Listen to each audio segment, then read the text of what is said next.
Welcome to my Stalker student story as a music teacher. So I am Emily. I'm here with my cat, Casper, who is making biscuits currently. Love you.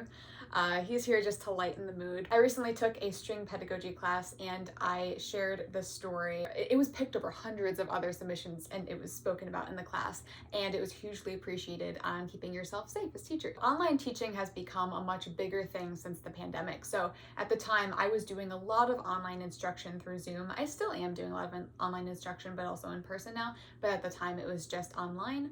Also, at the time, I was being sexually abused by a professor at my school and threatened, so I was extremely sick, and that was the only kind of work I could do at the time was some online instruction. The student came to me through Instagram, and I get a lot of my online students through Instagram, and he was in like his upper 30s, well, an adult student. At the time, I was starting to teach him when I was 19. He was very disciplined, very hardworking, always practiced. He lived in a different state. But he worked really hard. He would ask me questions and stuff occasionally, like not too much. Occasionally I get some questions. He'd send a video of himself playing, ask if he was doing something right. And he seemed like the ideal student. Everything was fine. He comes to me one day and he's like, hey, I just lost my job and it's gonna take me like a month to search for a new one in my field. Can we just stop lessons and I'll get back to you for lessons when I can? And I was very understanding about it. I was like, yeah, totally fine. Like, sounds good, let's do it. I wish you the best of luck and I am here if you're ready for lessons again. And so about a month later, that's exactly what happened. He reached out, he said he'd gotten his new job, he was ready to start lessons again, and that was starting back up. During this time, right, I'm having a lot of health issues and I'm dealing with other stuff with this professor that's abusing me and threatening me and trying to like merely survive. And I wake up one morning very early, like I have my college classes and stuff, and I look at my phone and I see like this line of messages from him, like a bunch of short, like jumbled jargon sort of things that weren't really making much sense. And it took me a moment to really put it together and be like, was he drunk texting me? And I was thinking of like time zone thing. And I'm like, yeah, well, that was like, it was in the middle of the night that he sent this. And I was so weirded out and like mixed, confused, didn't even know how to feel. I was so like, what? I couldn't even like think straight. I was really sick at the time and very like malnourished, and my BMI was super low, not a good time for me. And I was just like, okay, I'll see how I handle, like, I'll figure this out. I'll figure it out later. Like, I need to like go to class right now and get my head screwed on, and before I know how to handle the situation.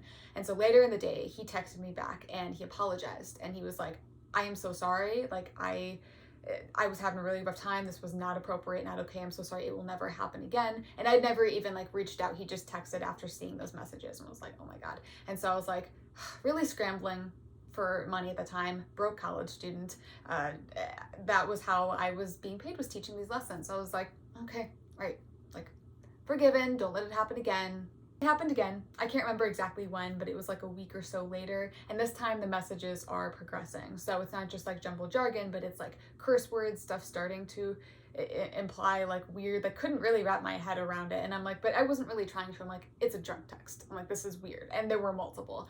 And I think I sent like a message and I was just like, this is not appropriate, this is not okay, this is your warning, again, this cannot happen. Again, broke college student scrambling for money, and had been a perfectly normal, wonderful student prior who was making like substantial progress on the instrument and just flying through Suzuki. It was wonderful. And I'm like, what is happening here? He has his job, why? It's not like he's, I don't know. More time went by, and then another set of junk messages got sent in, this time implying inappropriate things, we'll just say. And that was finally the time where I had talked to a friend of mine at the time, and I told her what was going on, and she was like, it doesn't matter if you're struggling for money right now, like just don't, like just cut it off. No, do not teach him, find somebody else, like it is okay. And I ended up filling his spot with somebody else who was a woman and much nicer at the time, and I didn't have to deal with drunk messages, so breath of fresh air. I had some help from my friend drafting the message, making sure it was very professional. He'd previously paid for lessons, so I refunded the money that he paid for future lessons. And so his money was back.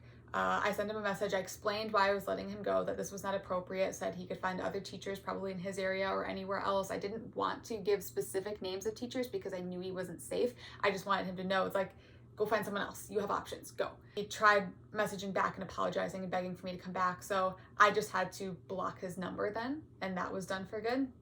But he still followed me on Instagram. And eventually I started sending me messages through DM on Instagram, and I had to block his account entirely on there as well. He also started commenting like hateful comments on my YouTube videos. So I sort of did this thing where like he can no longer comment on my channel, because as far as I know, you can't block somebody on YouTube. I tried to look into that. So then he started commenting things on there. I had to go through different social media platforms I post my stuff on and make sure that any account that could be his was removed off of my stuff. And then the emails started up. And we're talking, this is like months now after I've let the student go. And I blocked him on everything possible, but you can't block somebody on email. This would happen like every couple months. All of a sudden it was like a drunk email. He would send like videos of himself playing, like pleading for me to take him back. Christmas Day, somewhere around then, I remember he had sent one around there too. And this was reaching all the way up around to finally March. A year later, I had let him go as a student a whole year and he was still reaching out to me. I made a mistake by disrespecting you. I wish you would forgive me. I was not in a good place and I was just barely hanging on. I'm sorry. It hurts me that I can't have forgiveness. I think that if you forgave me, I could be a better violin player and I could also be a good friend and ally to you. I am a lot better now, but I'm stuck in first position. I don't have anyone else to talk about it with. I'm sorry. I hope to speak with you again someday. I get sad when I think about how I don't get to see my violin teacher ever again. I am in, he gives his location now, and I play mandolin by the river with jazz backtracks. I am good enough to make people smile. Can you please call me sometime? Gives his phone number again. I really miss you. Much love. His name. Finally, I actually responded back to his email. Some people were against that, but I responded back. If you contact me again, this will constitute stalking and harassment, and I will go to the police and pursue this. So he responded back to the email. He sent 2 emails in the middle of the night, and the email said, "You are lame, delusional, you don't really understand what music is. You need to study data science instead. You are a data scientist, not a musician. Stop feeling so sorry for yourself." And then like 15 minutes later, there was another email that night that said, "I was at the Midwest House for SXSW tonight," which was some music festival, "and everyone there was way cooler than you. The music was amazing too. I actually performed and everybody loved me because I made them feel good. Music exists to make people feel good and to create culture. It's not a thing to be a pretentious bitch about. I won't contact you again." And also this was sent from another email. He created 2 email addresses because for like the first half of the year, I wasn't answering his emails. So he created a brand new email address. So then he was sending them through his new email address, which was like violin person, something, something, something. So trying to like hide his name in hopes that I would open it because his first email had his name. The thing about this was that, yes, he responded again, but he said he wouldn't contact me again. Did I believe that? Absolutely not. Does anybody with like their head screwed on right believe that? Absolutely not. But there was nothing really I could have done about that because he said he wouldn't contact me again. He did contact me again. "I don't know why you were so mean to me. Don't be so sensitive." Sent from my iPhone. This is from, this was from a new email or his old email, the previous email too. So he's emailing me off 2 emails. And he sent a video of himself playing violin, like clearly drunk and just playing like jumbled notes all over the place. And yes, I did look at the video because I'm like, if this is something like seriously threatening, I need to open it and make sure I'm aware of what's happening. I also had gotten in contact, we'll just say like some legal stuff, and there was a legal person who had contacted some sort of like free cease and desist sort of thing. So he was getting from 2 different angles, like, if it happens again, this is happening. I'm hoping that this is the end of the Stalker student story. Unfortunately, the last moment of contact with him was just like a month or 2 ago. So absolutely at any time he could reach out and try to contact again. I did, though, have to go through the horrible process of changing your email address. It is a major pain. And I had to change, think of everything that you attach your email to. There's so many things you attach your email to, whether it's like with your bank account, with this, with that, stop scratching yourself. But you attach it to so many different things. And so I literally spent hours over multiple days switching my email address and finally just being like, okay, good. Because even though these weird emails where he would like yell at me and say these weird inappropriate things and then profess his love for me and like all these things that were happening, even though I wasn't getting the notification, it was still coming into my spam, and I had to check my spam because here I am wondering, is it going to get worse? Is he going to like say, "I'm coming over to kill you, like I found out where you live"? It could have been anything like that too, and I would want to prepare for that. So yes, I had to consecutively like check my spam folder to see what was happening, and it's distressing seeing those messages all the time. So finally I'm like, okay, let me try changing my email address. I'm taking all the possible things I need to do to keep myself safe. why am I talking about this story in here when I could just talk about all sunshine and rainbows and pretend like life is all perfect and wonderful and never talk about any of the horrible things that happen to us female teachers and just being a woman in this world, because that's not reality.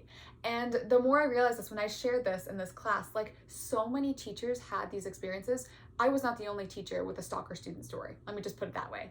The rest are their stories to tell, but I was not the only one. And this experience is so universal that I think it's so important to share that this is something I went through. Now, coming out of this, I learned a lot about keeping myself safe and a lot about how much information I take in from my students when I let them into my studio, in terms of like my lesson policy form that I have them sign when I teach in person. Who is it that I'm teaching in person? I don't take any adult students in person as of right now for my own safety. In the contract, you have to agree to certain terms, otherwise lessons will be terminated.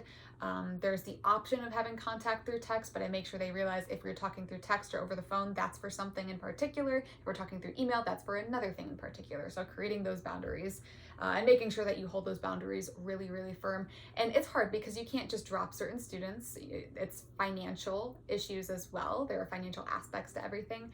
But I think making sure that we don't let these things get too far is really important. And always remembering it is never your fault for the way that you are being treated. It's always about the other person.